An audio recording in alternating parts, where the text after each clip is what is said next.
This episode is sponsored by BetterHelp. The holidays are over, the decorations are down, and suddenly everything feels a little empty. It's normal to feel the winter blues after the holiday excitement. January, February, and March are by far my least favorite months of the year. It's cold and dark, and I have to get some extra vitamin D on board. I also need to keep my regular scheduled appointments with my therapist. So if you're feeling that post-holiday funk, I definitely suggest you checking out BetterHelp because maybe it's time to talk. You might also be one of those people like me who makes New Year's resolutions and you get super motivated. So maybe you need someone behind you to hold you accountable and come up with a plan to meet your goals.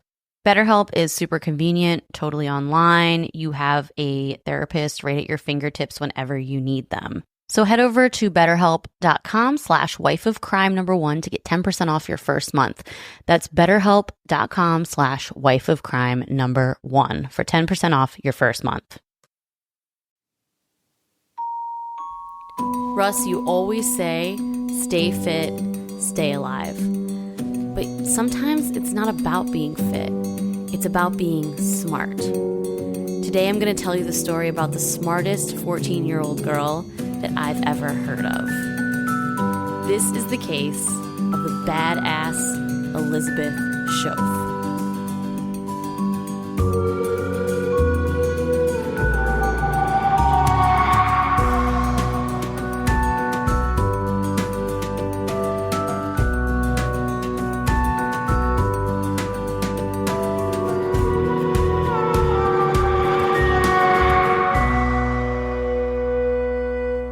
What's up? Russ, wife of crime again, here with Jess, listening to stories and chilling. Yeah. This week was my birthday, so we're late coming out with an episode because our only day off together was my actual birthday. And even though I love you guys a lot, I didn't want to spend my birthday having to record. We went to a comedy club and saw Jerry Seinfeld. It was amazing. Oh yeah, he randomly popped up. It was pretty dope. It was totally dope. So only paid $17 to see Jerry Seinfeld. Yeah, so awesome. Anyway, so this week I am telling you the story of a survivor. And I decided to do this because I think I want to sprinkle in survivor stories here and there once in a while. Just because it's kind of cool that they survived these violent, crazy situations and lived to talk about it. And it's like pretty inspiring that they got through it because it just shows that there is hope that you can survive a crazy situation. So we'll see how I feel about this. I kind of just like serial killers. We'll see where this goes. I think you'll like it. We'll find out. It's an interesting story. Okay. So this is the abduction and survival of Elizabeth Shoaf. Okay. All right, so the story takes place in a place called Lugoff, South Carolina. Very small town, rural area, lots of wooded areas, dirt roads, that kind of vibe. Trucker country. Okay, that's where this takes place. Really small town, population small. Redneck Confederate flag flying. Maybe. So September 6th, 2006 started off like any other day. 14-year-old Elizabeth Shoaf and her brother Donnie, they went to school, and every day after school, they take the bus home. They have this long dirt road that they have to walk down when they get off the bus. No shoes, uphill both ways. No, but it's like a decently long dirt road down to their house, and their house is surrounded by woods. So just like any other day, they took the bus home. They actually take separate buses, and because Donnie is in middle school and Elizabeth is 14, so she's a freshman in high school. So her mother told... The cheese bus or like a bus where you got to pay? They don't have buses where you got to pay in these small towns in South Carolina. I know you're from New York and you don't understand how things work outside of the city, but it's a cheese bus or whatever you just called it. A cheese bus. The yellow bus. It's a school bus. Yeah, cheese bus. Yeah, they don't... The kids in New York City take public transportation to school. They don't do that in places like that. They take the school bus. So the cheese bus picks up every single kid? No, they have bus stops. And you've never taken a yellow bus before? No.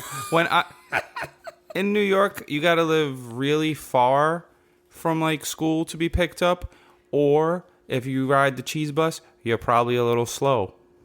No. They pick up the slow kids. No. In regular life outside of New York City. I don't know if that's PC. I don't mean it in a bad way, but you know. Like, in regular life outside of New York City, people take school buses. Like the kids with the helmets. There are school bus stops that you go and wait at with all the other students in your class, and the bus picks you up. Oh, that's probably the worst. Kids just sitting there and getting roasting each other. And I mean, the bus stop isn't too bad. I don't know. All right, go ahead. Anyway, let me get on with the story. So her bus happens to, luckily, drop her off at the top of this dirt road that leads to her house. Okay? So her mom instructed them, when you guys get off the bus, you go straight home, because they're 12 and 14. You go straight home, you lock the doors, do your homework until I get home from work. So that's what every day is like. So this day in particular, Elizabeth was supposed to be getting a haircut after school at her house from her aunt. Her aunt was supposed to come over and give her a haircut. So her mom called the house to see if they were both home from school. And Donnie, her little brother, said, no, Elizabeth isn't here yet. Here we go. And her mom automatically got a bad feeling because she was like, first of all, she always comes home at this time. Second of all, she was getting her hair cut, and girls with their hair, like, she was really excited about this. So she was planning to rush home after school. So nothing should have delayed her. So her mom, having this bad feeling, she just decided, let me call her friends. I want to find out if her friends who ride the bus with her saw her actually on the bus, or if she never even got on the bus. What year was this? 2006. So they were cell phones, okay. Yeah. That's what I was trying to think about. So she called her friends, and her friends said, yeah, she was on the bus with us. We saw her get off the bus in front of the house and walk down the dirt road towards her house. Oh, shit. Someone was waiting for her. Yeah. So now it's starting to get a little later. Her mom talked to her friend. She's getting really worried. Her mom and dad rush home. They call the police. The problem is, when you're a 14-year-old and you go missing and it's only been a couple hours, you're just assumed a runaway. Because most of the time you probably are just a kid who's like somewhere doing around. something, smoking some weed in the woods somewhere. I don't know. But unfortunately, this is not the type of girl that she is. And her parents tried to tell the police that. Like, this is not the type of girl she is. She's not just going to run away. Her parents even searched her room just to make sure, like, are there clothes missing? Is there money missing? Is there anything missing from her room? Nothing was missing. So the cops, they were like, no, we're not going to send a search party yet. It's only been a couple hours. We're not going to look for her until we feel like maybe, it isn't a runaway case. I wonder how long that is before they would. Is there a protocol? On TV, it's always like 24 hours after they're missing. Yeah, so generally there is a That's protocol. my cop voice. Good one. 24 hours then. So they called all their friends and family because they were like, you know what? If you guys aren't going to help us, we're going to get everybody we know. So they call cousins, aunts, uncles, friends, family, everybody. There you go. They're not just sitting around. So their house is surrounded by woods. So they just have everybody come over. It's like 8 p.m. at this point, so it's starting to get a little dark. Everyone gets their flashlights, and they just scour the whole town, and they scour the wooded area behind her house. Nothing. They come up with nothing. So by around 3, 4 in the morning, the parents call the police again, and they're like, look, it's been over 12 hours. She's still not back. This isn't our girl. She didn't run away. Finally, police are like, okay, you know what? We'll send a search party. So they send dogs, police, and helicopters, and they start searching. Okay? They're taking it serious if they're sending out helicopters. Well, with those type of areas, there's so much woods around. Like, there's acres and acres of woods. It's not like you can drive cars through there. You got to come from the top and look down to see if you see anything. Oh. So that was day 1. Okay? Day 2, the media gets involved. The media finds out that this is happening, and they call her mom. And her mom is very willing to get on TV. She wants everybody to know about this because she wants her daughter found as soon as possible. Hell yeah. So she gets on TV. She does a statement. She's pleading, begging, wherever my daughter is, we need her home. Someone help me find her, crying her eyes out.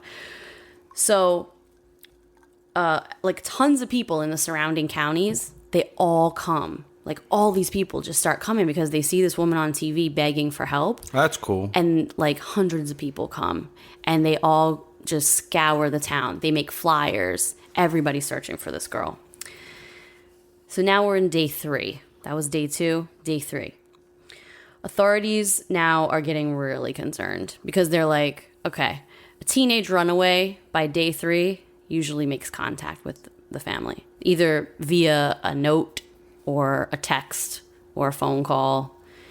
They usually make contact by day 3. They don't just disappear and never call the family.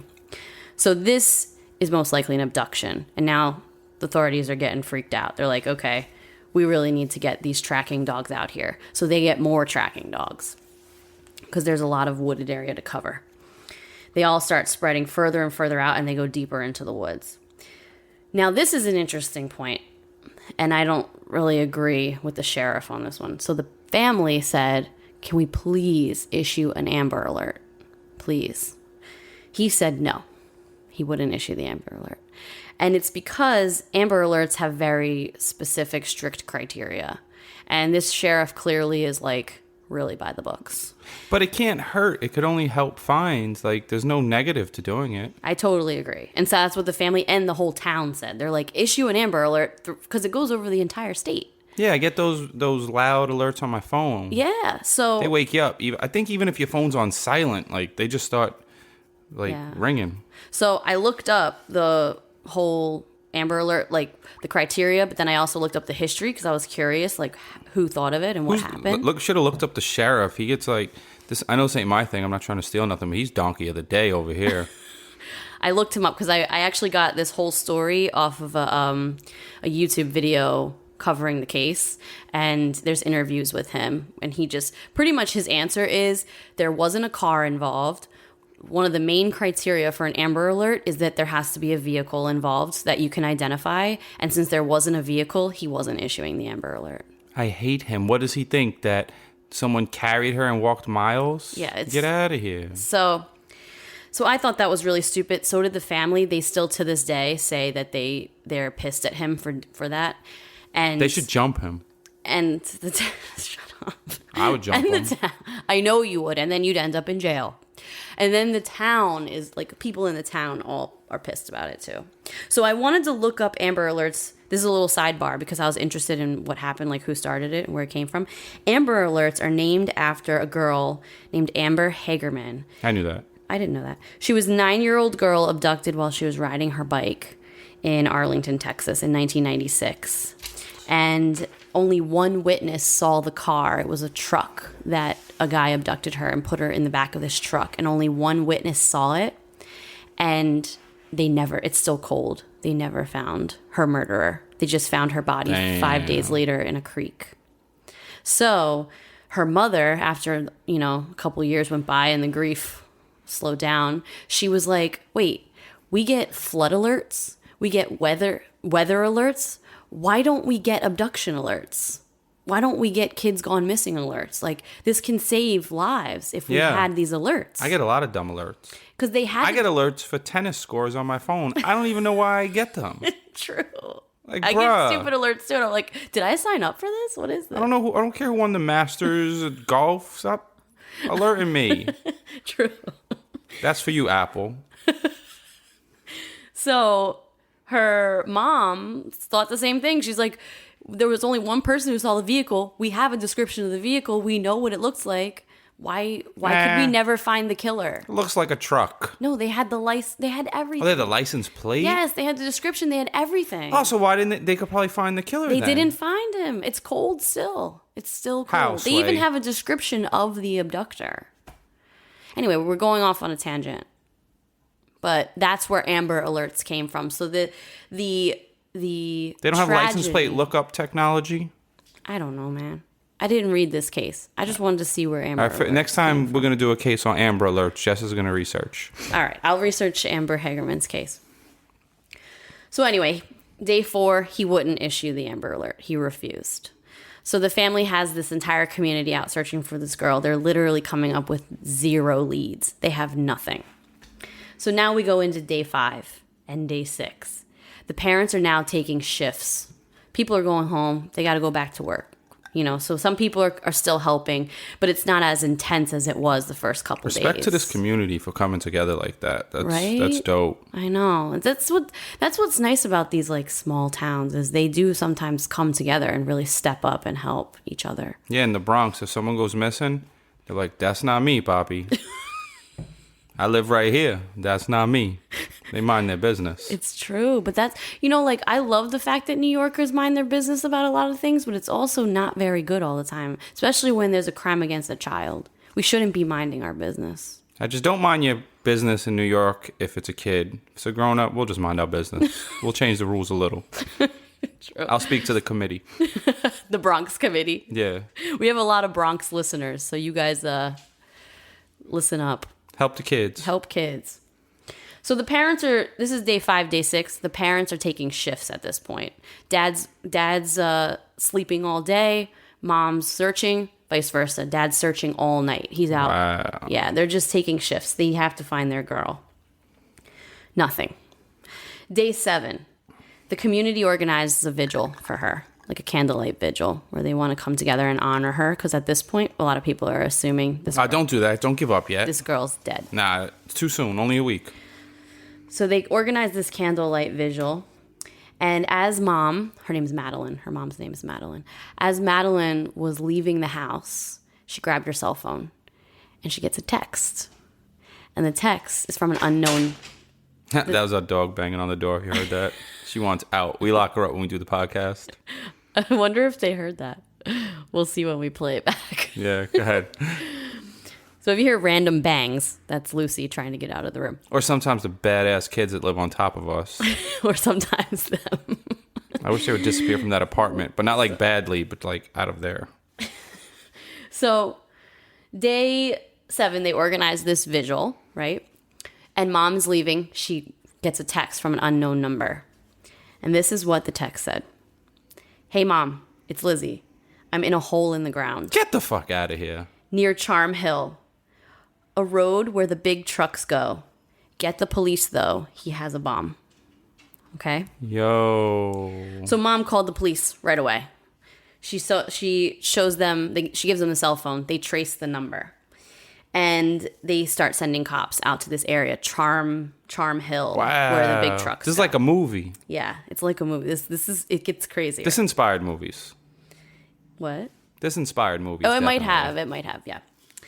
So they start searching that whole area. It's 265 acres. It's a lot of area to search, and it's like heavy wooded, like where people don't go. So really heavy woods. There's no paths or anything like that. So it takes a while. They're searching the entire day.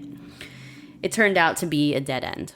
And that whole day, you got to keep looking. they're going to keep looking, but the whole day 7, they found nothing. Little did they know, though, that the killer, where he is with her, he has a TV, and he's watching all of this unfold. He's watching them search. He's watching where they're searching. He's watching her mom on TV, and he's kind of like, this is all going as he planned. But I'll get back to that later. Clown. Now, they didn't know for sure if it was Elizabeth that sent the message. They thought, some people are really sick. There's a lot of people out there that would play a prank. That's what I was thinking, but I wasn't thinking a prank. Maybe it would be like the killer just like riling people up. Well, yeah, they didn't know. They didn't know, was it the killer? Was it actually Elizabeth? Or was it, a prank? Somebody just making up the story. But they traced the number because they found the tower that the text pinged off of. So they can trace the number. And the number traced back to a man named Vinson Filyaw. He's a construction worker who lived in Elizabeth's neighborhood, and he was a wanted man. For kidnapping kids. Just wait. He had been wanted for a really long time, like almost a year, and they haven't been able to find him. He's been in hiding. They've been searching for him. But he's been paying a cell phone bill. I guess. Where's his bill Maybe go to? someone else was paying the cell phone. I don't know. No, it was paying to him. No, it was it was in his name, but he had a girlfriend, so maybe she was paying the cell phone bill. Some dumb hoes out there. I know. Some dumb people. Girls. She's squinting her eyes looking at me because I called the girlfriend who's hiding the killer a hoe. That's true. I mean, she is a bad person. I call her whatever I want when she's doing bad things. That's I get true. a free pass. Okay. Now, they traced it back to this construction worker. I'll be more creative with my names next time. He'd been wanted for a while. He was hiding out at his girlfriend's house. The hoe. That's what we'll call her. Okay. Hiding at his hoe's house.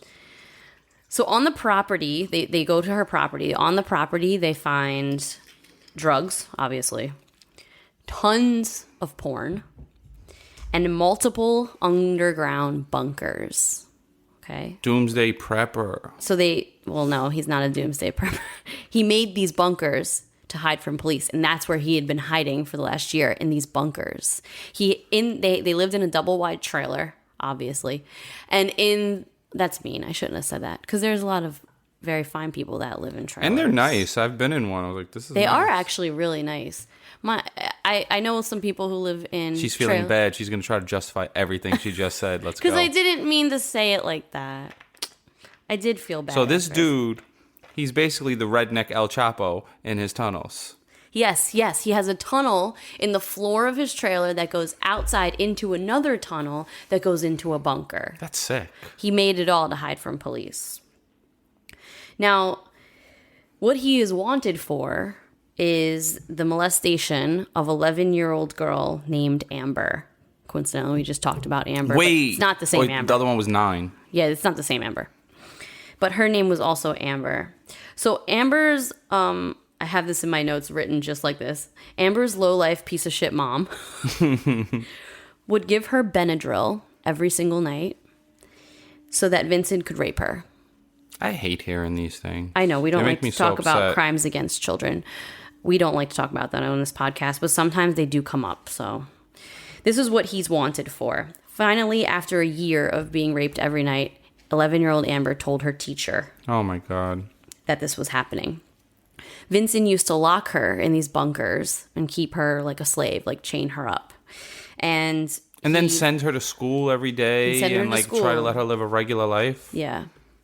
And he told her if she tells anybody, he would kill her, her mom, and her brother. So she stayed quiet for a year because she was scared of him. Wow. She's 11. I mean, what do you expect? Fuck this I'd be dude. scared too. Stop using so many F words. Sorry. I'm not sorry. So she finally told the teacher. Now this made police obviously incredibly scared because they're like, all right, now we know she's been abducted, and we know she's abducted in the hands of a complete monster. So now she's being tortured. God only knows what he's doing to her. So they are in like a race against time at this point. Now they're like balls to the wall. They should have been like this from day one, but now they're really scared once they realized who it was. They also realized that, as we know from our extensive 9 episodes of research, that killers always progress. They always start at one point and end up at another point. And they're worried that he's going to progress because at first this was a child he lived with. This was his girlfriend's daughter who he lived with. So he was, it was someone in his home. Now he's decided to abduct a stranger. Well, they go a little slow. It's kind of like Russ the Profiler's analogy is, it's like sticking your toe in the pool. You just test it a little, see how cold it is. Then eventually you cannonball in that mother effer, because I can't curse anymore. Thank you for censoring your F words. Oh, no, them F-bombs will be back. Stay tuned. I was emotional when you was talking about I know. girl. You do get... Honestly, I understand. Because you and I both get emotional about crimes against kids, but you especially get pretty touchy about it. You don't get as touchy about crimes against adults. And I don't even like kids that much. Yeah, I just don't... You don't like kids. No, when they're around, I'm like, ew. But I don't like... What it is, I don't like it's when innocent people are being victimized. Like, I'm a big dog advocate, and like kids if they're getting hurt, but if they're like I don't want to like make them happy either. Just keep them away from me. Just don't hurt. True. But just don't hurt them. He's such a liar. He's really good with kids. But anyway, whatever. So the police were really nervous because they're like, this guy is going to progress. And he's already progressed. We don't know what he's going to do next. All right, so that was day 8. We're now at day 9. A search party is searching another side of the 265 acres where the text came from. How many acres is a mile? Just so, because I have no idea what an acre is. In New York, we have blocks. There's not an acre in this. I don't know what an acre is either. I'll look it up. Just keep going. All right, I'll keep going. So they Russ, the researcher, on the case. How many acres? I can't keep going because you're talking. You're typing out loud. Good. No, because you're about to interrupt me. So just say it. So it's 640 acres. Wait, 1 square mile is 640 acres. So this isn't even that big. 265 acres. It's not even a mile. A mile is kind of big. You have to think of a square mile, not a straight mile. A square mile. All right. It's pretty big for people to be searching on foot in the woods, a very wooded area. 1 square mile equals 640 acres. All right, so a square mile is different from a straight mile. Well, go ahead. We'll just take it. It's a large area. All that to say it's a very large area. So now they're searching the other side of this very large area. The captain of the police department is walking through these woods and he hears a little voice crying for help. Okay? I wonder if she heard them. He starts running full speed towards her. And he sees her standing there in shock, and he's in shock. And he runs over and he grabs her and hugs her. And he says, you don't even know how much we've been wanting to see you. And he starts crying. Because he says, in the interview I watched, he says, I just burst into tears because I thought this whole day, I was looking for a dead body. Like, once we found out that this was the guy that she was with, I resolved myself that I was looking for a dead body. So to see her standing there alive, it was overwhelming. They rushed her to the ER, and the parents rushed to the hospital. But she was okay. No serious injuries, nothing major. She had, bruises, cuts. She was in shock, and she had some, rape trauma. But she was not didn't have serious life-threatening injuries. She's about to have some PTSD. Let me tell you about this girl. This girl is a G, okay? 265 square. Are we still on this? Yeah, I need to know, like, 265 acres is 0.41 square miles. So it's, like, less than a half of a square mile. Okay. It was killing me. Okay, put it down. All right, Put down the phone. All right, so she gets to the ER. No major serious life-threatening injuries, just emotional, obviously, bruises, dirt, scratches, and rape trauma. Where is he? Well, I'm about to get to it. They were really, really happy, but frankly, they were puzzled. Because they got to get him. They're like, what happened to you? We need your story. And she goes, I'm going to tell you everything because I want you to find him. She was ready to go. I wonder if she was dropping F-bombs. Oh, she was pissed. She's 11. She's 14. Oh. This is her story. Are you ready? Yeah. After she got off the bus, as she walked down the dirt road towards her home, Vincent popped out of the woods. He walked over to her, and he was wearing a sheriff's uniform. He said he needed to speak to her, so she walked towards him. He grabbed her and handcuffed her and said, you're being arrested for marijuana. Okay? So she's like, okay, I don't even smoke marijuana. But he started walking with her towards the house. He then makes a sharp turn into the woods, and he starts asking her questions like, do you have a phone? And then he asks her, are you a virgin? And then she said that's when she realized this is wrong. Like, she started freaking out. She said, who are you? What's going on here? And he said... She's not dumb. Well... Oh, she's not dumb. She was a little dumb, but... She's not dumb at all. But she knew right away, like, pretty soon. How was she a little dumb? She didn't do anything dumb. She got handcuffed because a guy was wearing a sheriff's uniform. He grabbed her and handcuffed her. It was probably a Halloween costume. It doesn't matter what it was. He had a badge on his... She said he had a badge. So what is she supposed to think? Yeah, it's not true. Dumb at all. So she said, "Who are you? What's going on?" And his answer was, "You're a really smart girl. You should have figured it out by now." Oh, shit. He led her through the woods for about an hour, twisting and turning so she couldn't get bearings on where she was. She's handcuffed, and during this walk through the woods, he ties this device around her neck. And he says, "It's a bomb. If you try to get away from me, I'm going to detonate it." I don't believe that. Run. Whether it is or not true, she's 14 and she believes him. Rednecks can't make bombs. That's not true. Hey. So they finally arrive at this bunker. And he had a gun, handcuffs, and a taser in the bunker. He forced her to get inside. He took off all her clothes, so she's completely naked. He chained her by the neck to the door of the bunker, so she couldn't move, obviously. And he raped her between 3 and 5 times a day. The bunker had a bed, a propane tank. It had a TV. It had like everything you could live down there. He had everything down there. Food, it's like a dirt hole. A dirt hole that he put like makeshift walls. Yeah, I was wondering bed. like how it didn't collapse. Yeah, he like made it. He put wood up, makeshift walls, a bed, everything. It was like a house down there underground. Wow. So he would rape her between 3 and 5 times a day and keep her chained up completely naked.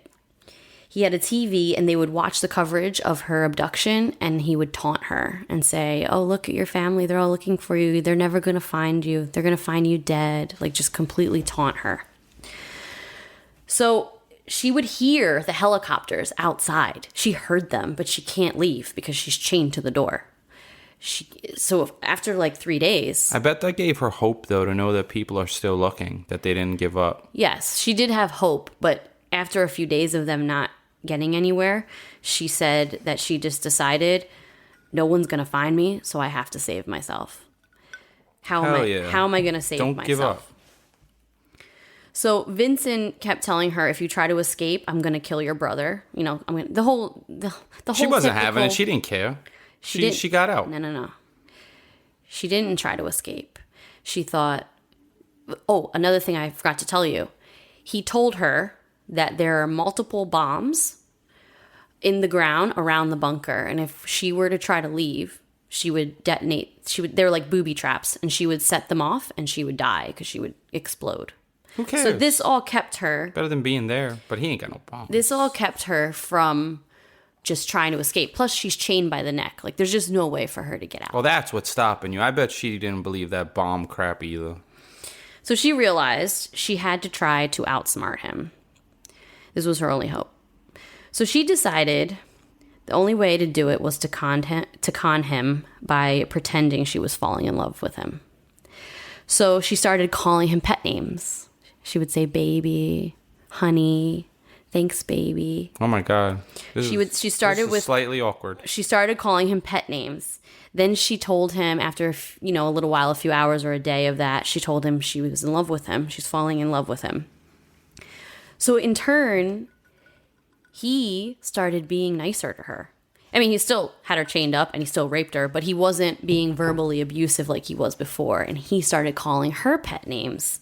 He started saying, "I think you're really beautiful," and all this stuff, complimenting her. And then eventually, he said, "I want to make you my wife. That we're going to escape this bunker. When they stop looking for you, we're going to run away together, and I'm going to marry you, and you're going to be my wife, and we're going to live together forever." And she said, "Yeah, totally. Let's do it. Let's plan the whole thing." She went along with all of it. So after a few days of going along with this stupid plan in his head and her playing that she liked him, he unchained her. So that was the first step. Wow. So now I have to tell you, this 14-year-old girl was pretty wise, because there's no way in hell. I would have been dead, because there's no way in hell I would have been nice to this guy. You're barely nice to me. Shut up. Everyone's going to think I'm mean. I'm in trouble all the time. You deserve it. And anyone that knows you knows you deserve it. People like me. People do like you, but I live with you, and sometimes you deserve it. Shut up. Okay, so eventually he unchained her, and said, let's take a walk down to this little stream. So he would walk her down to this stream multiple times a day. That was like her only way to get out. So you know what she did? She pulled her hair out of her head as she's walking and placed it in different spots without him seeing. She would pull a piece of hair and drop it on the ground. Pull a piece of hair, drop it on a leaf. Pull a piece of hair, put it on a tree. I think that was smart for a 14-year-old girl. You wouldn't even have to do that because your hair falls out all over the place. It's everywhere. So she's smart, okay? She's conned him into falling in love with her, and now she's putting, traces of her all around the place. Oh, that is a good idea. Exactly. So they could... The dogs could get it, maybe. Yeah, or they find a piece of hair, they test it, it's her DNA. So she was just grasping at straws, but she's trying everything she can. She's just trying. So now she's not chained up anymore, so she can have access to his phone. So this was, remember, day 5, day 6, when they had that vigil. So one night, while he was sleeping, she snuck and grabbed his phone and she started sending text messages. She sent like 20, and all of them kept coming back, no signal, failed to send, no signal, failed to send. So finally, she climbed up. She sent one last message. She was like, this is it. Like, I'll try one more time. She sent one last message. She put her arm above the bunker door and sent it. It still said failed to send. So she gave up. She was like, whatever, I'm done. He wakes up and he sees her with the phone. She hurries up and puts on a game. And she's pretending to play this game. And he's like, what are you doing with my phone? And she's like, I'm playing a game. Like, I don't even have service down here. See? Nothing will send. I can't contact anybody. Wow. He believes her and goes back to sleep. Okay? He's an idiot. Yeah, he's definitely an idiot. So now day 9 rolls around and they hear a helicopter. Vinson turns on the TV and they realize that he is the one that's the suspect. His face is plastered on this TV on every channel. Thought he was slick. Because the text message got through.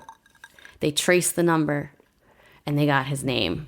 So now he's wanted and he knows that they're looking for him specifically. Good job.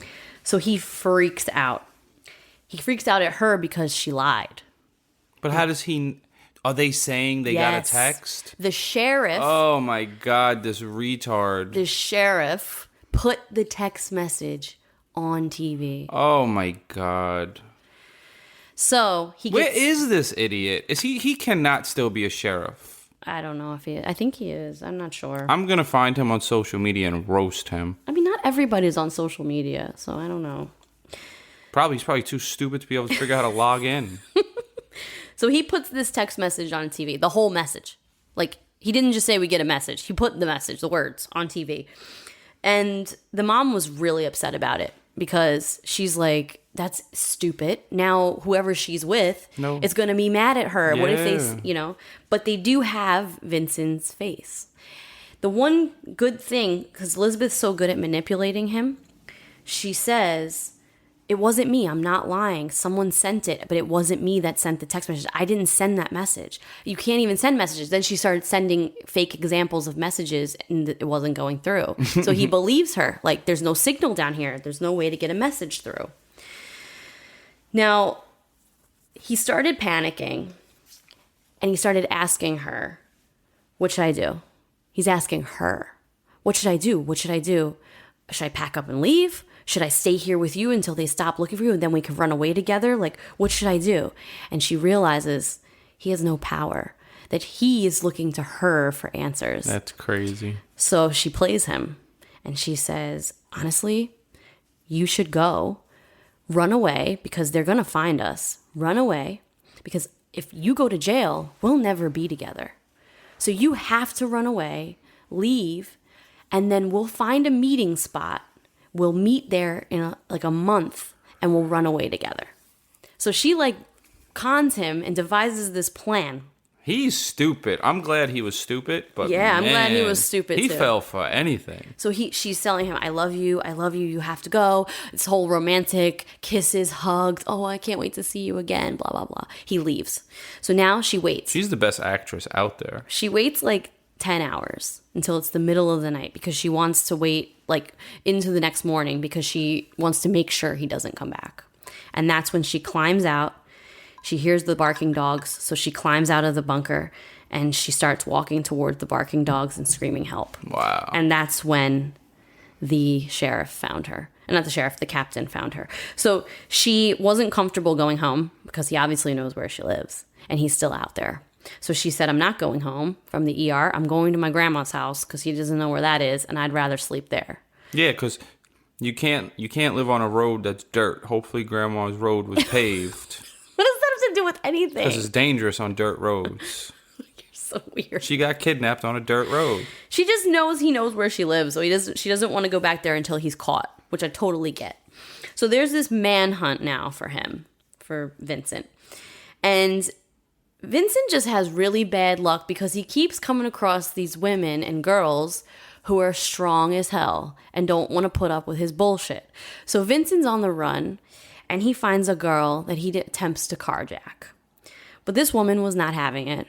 She starts screaming at him in the middle of the parking lot where, it's like a storefront or whatever. Starts screaming at him, I know who you are. Your face is on TV. You're not taking my car. You're not taking my car. I'm going to call the police. Like, embarrassing him. And all these people start looking. And he goes, okay, never mind. And he runs away. He had a gun in her face and she's screaming back at him. So he just keeps having bad luck and finding these women who are strong. And he runs away. The woman calls the police immediately and they track him down and they get him. So Elizabeth says, I want to be in the front row at his bond hearing because I want to stare at him in the face and laugh at him. Like, stupid. Yeah, exactly. So she wants to be front row at the bond hearing. But wait, they captured him? You didn't They got him. Yeah, I said they got him. Oh. They found him. Now, they did a little interview on this show with Vincent because they want to give like a little idea of Vincent and who he is and what he is. Vincent had a very normal childhood, 2 loving parents. He was a Boy Scout, and the Boy Scouts is what taught him how to survive out in nature and how to build these bunkers. He became an alcoholic later in life, like in his teens and early 20s, and that's what, took him down the road of being a criminal, and all of his bad stuff came out after becoming an alcoholic. When it comes to the first girl that they were searching for him about, the first girl, Amber, he completely denies grooming the little girl. He says that she wanted him. Oh. He blames her, says that she wanted to be a little housewife. I watched this interview and him talking about that, and he's literally like, she kept coming up to me. She wanted to play little housewife. So she was coming on to me. Like, he puts all the blame on the 2 girls, Amber and Elizabeth. He got mad when she reported the molestation. So the whole motive for this entire crime was originally he made this bunker out in the middle of the woods to hide from police. And while he's in this bunker, he lived there for a year in that bunker. And he had a lot of time to think. And he decided that he was going to, because Amber... He's like Survivor Man. Well, yeah, like disgusting Survivor Man. He decided that since Amber ruined his life, and the cops were looking at him because of her, he was going to kidnap her, torture her, and kill her. That was his original plan. But the police sent Amber, because her mom was also a piece of shit, sent Amber away to a foster family out of state. So he couldn't, follow through with his original plan. So instead, he decided to kidnap a stranger girl. And he did place bombs all around the bunker. He did have bombs? He did, because he wanted police to all come to that spot so he could blow them all up. That was the original plan. I don't think they would have worked. Yeah, they might have. I mean, who knows? Was there internet in 1997? This was 2006. Oh, why did I think it's 1997? I don't know. Damn. 2006. Yeah, there was internet then. Yeah, there was. So I'm thinking like... You have such a fascination with internet. No, because there's random things you can't know.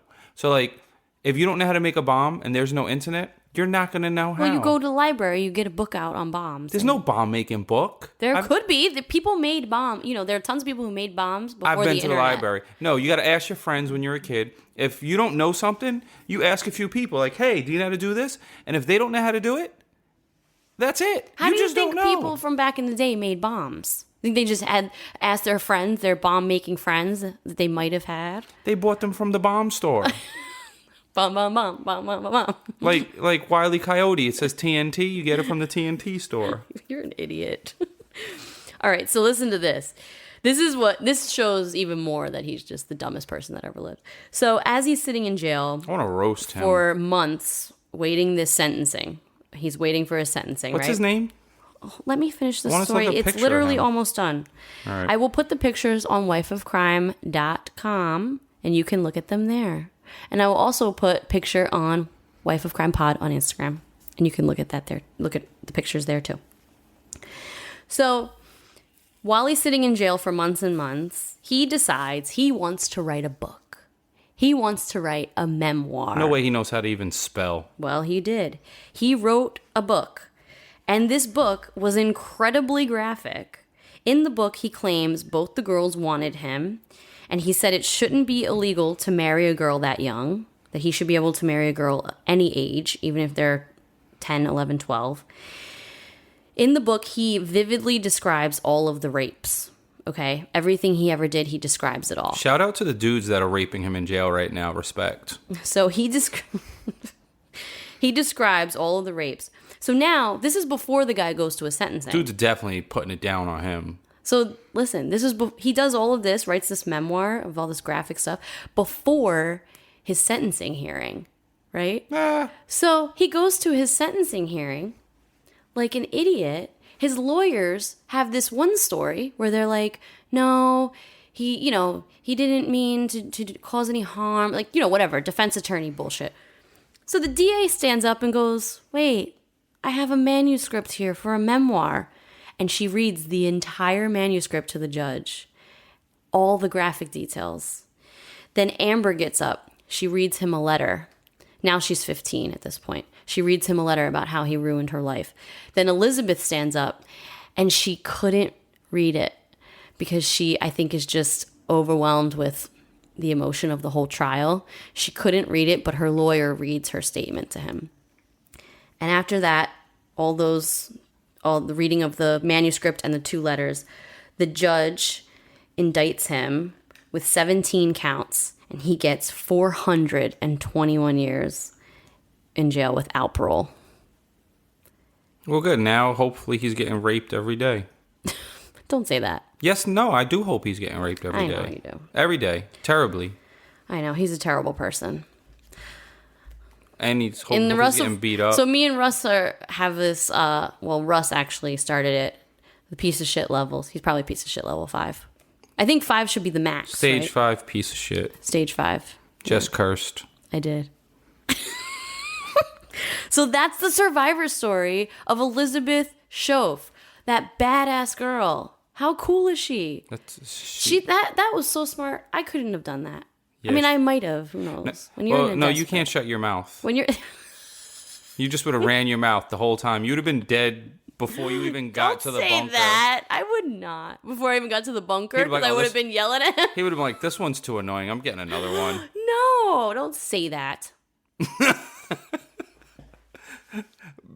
When you're mad, you tend to talk a lot. Oh, do I? If we weren't on this podcast, oh man, the true Jess has not come out yet. She's not comfortable enough to yell at me. I mean, I do yell at you sometimes. She squints her eyes while she's talking. Don't you say that. Well, man, Elizabeth, you're so awesome and dope. Inspirational. How good of a story was that? I like hearing the survivor story sprinkled in because it just shows that people can survive crazy, crazy situations. It was slightly inspirational, but I don't even want to call a terrible story like that inspirational, but there's hope. Yeah. It just shows how strong you can be and how smart you can be.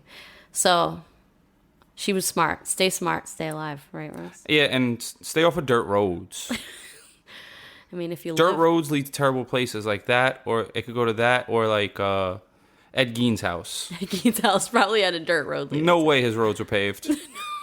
No way. All right, well, that's this week's episode. Sorry it was a couple days late because of my birthday, but... Better late than never. Better late than never. Check us out on Wife of Crime Pod on Instagram and wifeofcrime.com for extra content. Oh, wait, and also, on all these apps, give us a rating. I think it might help people follow us, but it looks cool to see a couple extra stars. But only rate it if you're going to give 5 stars. If you're going to give anything less, ignore this last part. Definitely. We love the 5 stars. All right. Have a good week, everyone. Bye. Out.